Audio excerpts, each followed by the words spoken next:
சென்ற தடவை நான் ஒரே ஒளி கொண்ட 2 சொற்களை சொன்னான்.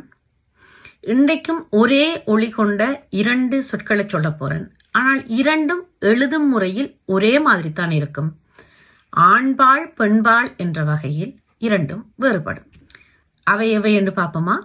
le tour, la tour. tour எழுதுகிற முறையில் TOUR என்றுதான் வரும்.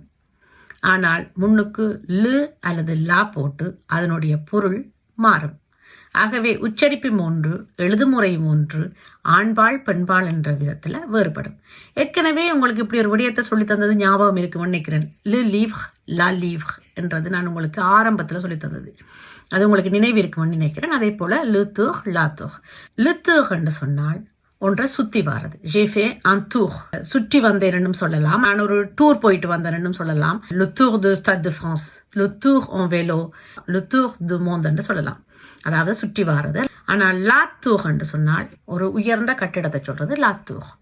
லா தூர் எஃபெல், லா தூர் மொம்பர்னாஸ் என்று சொல்லலாம். லா தூர் d'Eiffel, லா தூர் de Montparnasse, இப்படியான விடயங்களை கட்டிடத்தை நாங்கள் லா தூர் என்று சொல்லுவோம். உயர்ந்த கட்டிடங்களை லா தூர் என்று சொல்லுவோம்.